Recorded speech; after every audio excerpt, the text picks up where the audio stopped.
Good morning class 11th and 12th. Let's start a new unit, that is unit 3, working with functions. So what is working with functions? A function is a block of code which only runs when it is called. So पहले तो हम ये पढ़ लेते हैं कि function क्या होता है. तो जो भी हमारा जब भी हम किसी बड़े प्रोग्राम की या सॉफ्टवेयर की बात करते हैं, जब हमारे लाइन ऑफ कोड्स बहुत ज़्यादा होते हैं, एट दैट टाइम हम क्या करते हैं, एक बड़ी सी प्रॉब्लम को छोटी छोटी प्रॉब्लम्स में डिवाइड कर देते हैं. इट मीन्स एक बड़े से प्रोग्राम को छोटे छोटे यूनिट्स में डिवाइड कर देते हैं, और ये जो सिंगल यूनिट होती है this is known as a function. So a function is a sub program that perform a specified task and it runs only when it is called. So function क्या होता है? फंक्शन आपका क्या है? Function is a sub program. It function is a subprogram. It perform a specified task. It run only when it is called. Okay, जैसे function का एक example लेते हैं. मान लीजिए आपके घर पे कोई भी बहुत बड़ी पार्टी या फंक्शन है, बहुत बड़ी पार्टी है, तो it is not possible for a single person. एक इंसान की बस की बात नहीं है कि वो डेकोरेशन भी देख ले, वो केटरिंग भी देख ले, वो इन्विटेशन भी देख ले, और बाकी चीज़ें जो हैं वो भी देख ले. तो इट्स नॉट पॉसिबल, है ना. तो हम क्या करते हैं, हम सारे टास्क अलग अलग डिवाइड कर देते हैं कि इनविटेशन का काम एक लोग देखेगा, केटरिंग का काम एक लोग देखेगा, जो सामान मार्केट से लेके आना है वो एक इंसान की रिस्पॉन्सिबिलिटी है, डेकोरेशन किसी और की रिस्पॉन्सिबिलिटी है. इससे बेनिफिट क्या होता है ना कि जब भी हम ऐसा काम करते हैं जिसमें हम रिस्पॉन्सिबिलिटीज़ डिस्ट्रीब्यूट कर देते हैं, तो कहीं कुछ गड़बड़ होती है, कुछ मिस होता है, तो वी कम टू नो कि किस पोर्शन में गलती हुई. मान लीजिए अगर आपके पास 1000 से ज़्यादा लाइन ऑफ कोड्स का प्रोग्राम है, तो it is not easy for a programmer to find a mistake, to find a error in any of the line. ठीक है, अगर आपकी लाइन नंबर आता है कि इस लाइन की में एरर है, तो उस लाइन में ढूंढना बहुत मुश्किल काम होता है. अगर हम वहीं पे उस प्रोग्राम को अलग अलग ब्लॉक्स में डिवाइड कर लेते हैं, अलग अलग फंक्शन में, तो हमें ये पता चल जाएगा हमारे किस फंक्शन में मिस्टेक है, और हम फिर उसी फंक्शन को चेक करेंगे instead of checking the whole line of codes. ठीक है, तो ये होता है आपका फंक्शन का बेनिफिट. सेकंड बेनिफिट ये है फंक्शन का कि रीयूजेबिलिटी. मान लीजिए आपने एडिशन करने के लिए एक फ़ंक्शन लिखा, आपको एक प्रोग्राम में 50 बार एडिशन करनी है, तो हम क्या करेंगे, हर बार उस एडिशन नाम के फ़ंक्शन को कॉल कर लेंगे. अगर हम फंक्शन नहीं बनाते तो हमें हर बार 3 वेरिएबल लेने पड़ते. 2 वेरिएबल वो जिसमें आप नंबर स्टोर करते हो, और तीसरा वेरिएबल वो जिसमें क्या कहते हैं, आप उसको ऐड करने के बाद स्टोर करते हैं. मान लीजिए आपको सम करना है किसी का, जस्ट अ मिनट, आपको सम करना है, तो आप सम किसका करेंगे, we do sum a plus b.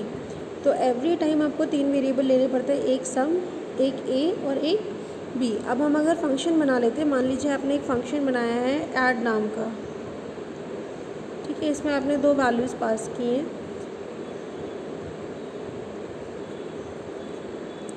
तो ये क्या होता है आपकी, this is known as function definition. और फंक्शन की कॉलिंग क्या होती है, अगर मैं लिखूँगी add 3,4, then this is known as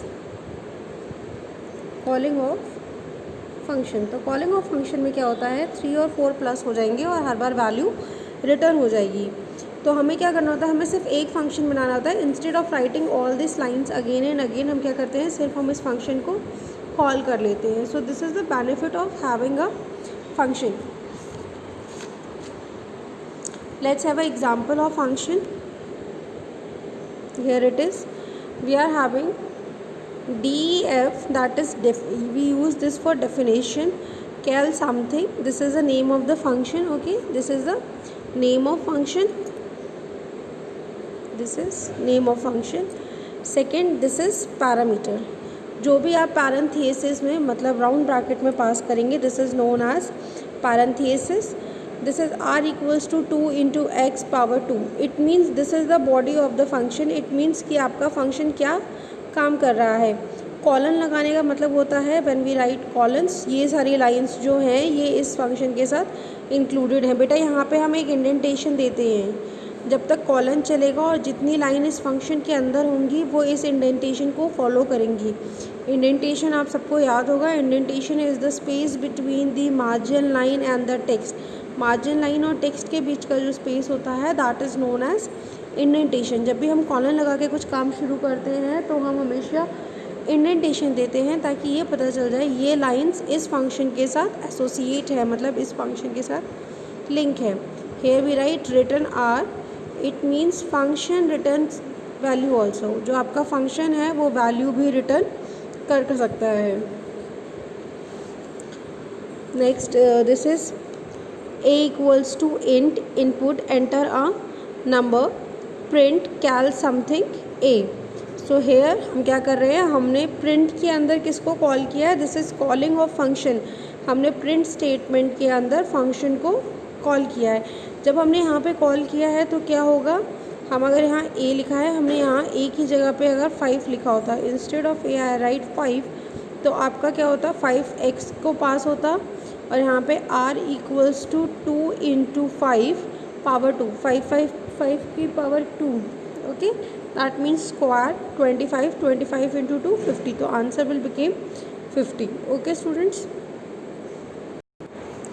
so let's continue creating a function. How we will create a function? In Python, a function is defined by the def keyword. This is the keyword that is used for defining the function. Next example, def my function. Here my function is the name of function.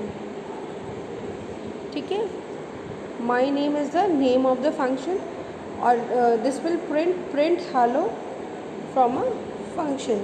Okay, next is calling a function.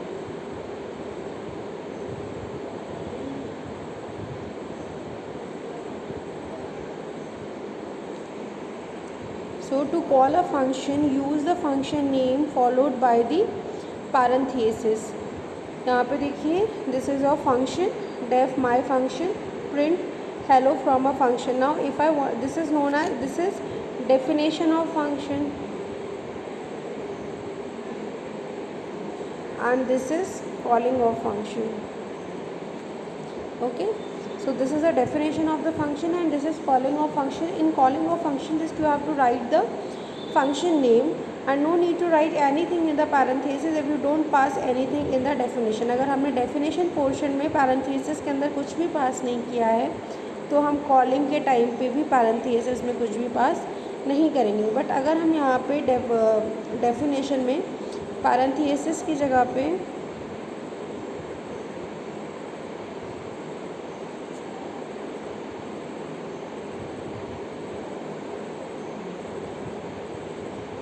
मान लीजिए, अगर हम यहाँ पे definition वाले portion में parenthesis के अंदर मैं वैल्यू पास करती 5, ओके, लाइक दिस, तो यहाँ पे मुझे क्या लिखना पड़ता, माय फंक्शन 5, ठीक है. या फिर मैं यहाँ पे 5 ना लिख के कोई भी वैल्यू पास करती x, a, b और कुछ भी, तो हमें यहाँ पे भी वैल्यू पास करनी पड़ती. Okay,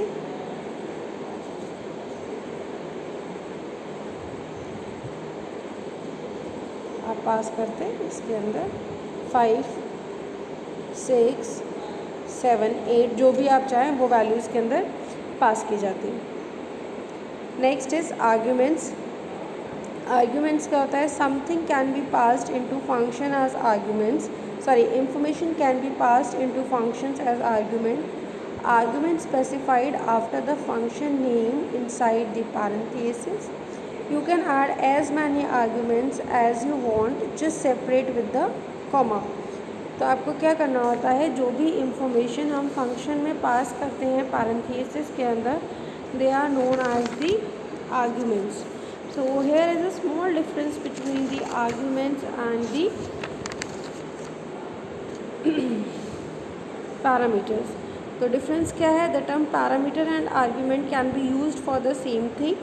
The difference is the parameter is a variable listed inside the parenthesis in the function definition. जब हम function को define करते हैं, means this is the definition of the function. So f name is the f name जो है आपका, this is parameter. ठीक है, और जो यहाँ पे हमने वैल्यूज़ पास किए हैं they are arguments.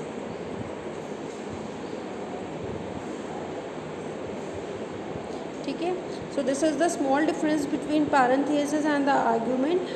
The value that is passing at the time of the definition is known as parameter, and the values that are passed at the time of calling, they are known as the argument. This is the small difference between parameter and the argument. So here is an example. If my function f name, print f name plus, here is a name. सो आपने जितनी बार भी call किया है माई function को, हमने हर बार value change कर दी है. चलिए इसका आउटपुट देख लेते हैं. What will be the output of this? This will be the output. आपके कैसे आएगा? यहाँ पे this is your definition of the function, this is the calling of the function. For definition I am writing D and for calling I am writing call.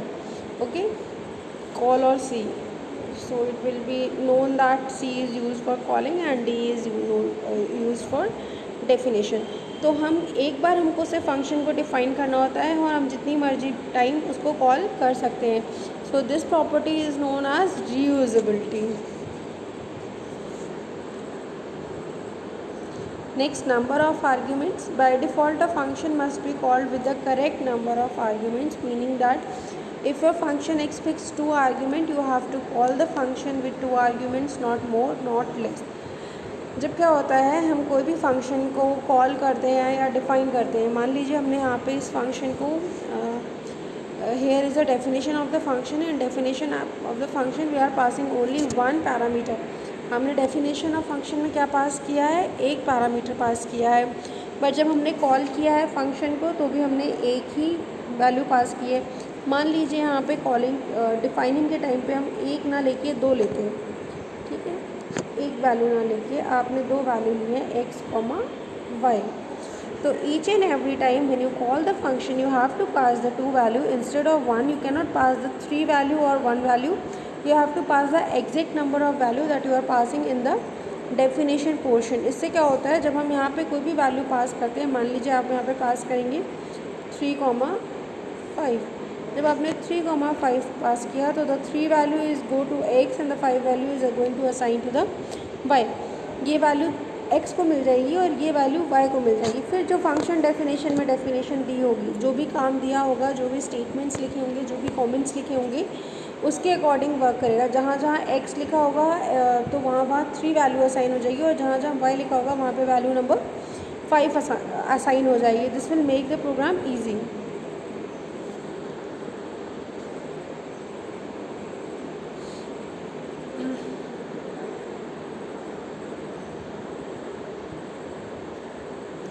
Let's check. यहाँ पे हमारे पास again we are having the function. ठीक है, F name and L name. We pass 2 parameters. हमने क्या किया है, 2 पैरामीटर्स पास किए हैं. यहाँ पे हमने लगाया है colon. Colon is used again and again. I am telling you, colon use so that कि उसको पता चल जाए, लैंग्वेज को, पाइथन को पता चल जाए कि जो नेक्स्ट स्टेटमेंट है वो उसके साथ इंक्लूड है.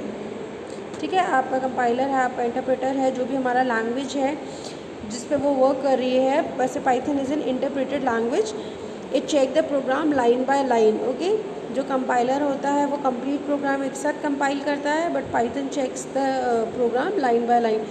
सो जो आपका इंटरप्रेटर होगा वो क्या करेगा, रीड करेगा कि इसके बाद अगर यहाँ पे कॉलन लगा है तो नेक्स्ट लाइन, और हमने यहाँ इंडेंटेशन दिया है तो जो नेक्स्ट लाइन है वो फर्स्ट लाइन के साथ ही इंक्लूडेड है. सो जब हमने फंक्शन को कॉल किया है, this is the calling of the function and this is the definition of the function. So while calling of the function हमने यहाँ पे कितनी वैल्यूज़ पास की हैं, 2 वैल्यूज़ पास की हैं. तो ईच एंड एवरी टाइम आप जो भी वैल्यू पास करेंगे तो जो फर्स्ट वैल्यू होगी वो किसको असाइन हो जाएगी, एफ नेम को, and the second value is going to assign to the L name. मान लीजिए ये फंक्शन मुझे मेरे लिए ही लिखना है, तो I will write my function ठीक है, और फर्स्ट में अपना नाम कविशा, ठीक है, नेक्स्ट में मेरा surname Kanaujia, double quotation close and bracket close, ठीक है। तो Kavisha will assign to the first name and Kanaujia will assign to the last name. This will help you, ठीक है, sorry this will not help you but this will help the interpreter to recognise कि कौन सी value किसको assign होगी। अगर हम यहाँ पे एक ही वैल्यू पास करेंगे इंस्टेड ऑफ पासिंग 2 वैल्यूज़, अगर हम सिर्फ एक ही वैल्यू पास करते हैं तो इंटरप्रेटर के लिए कंफ्यूज हो जाएगा कि ये वैल्यूज़ मुझे फर्स्ट में असाइन करनी है या फिर लास्ट में असाइन करनी है। सो आप क्या करेंगे, जितने नंबर ऑफ पैरामीटर्स आपने डेफिनेशन के टाइम पे सेंड किए हैं उतने नंबर ऑफ आर्ग्यूमेंट्स आप कॉलिंग के टाइम पे भी सेंड करेंगे।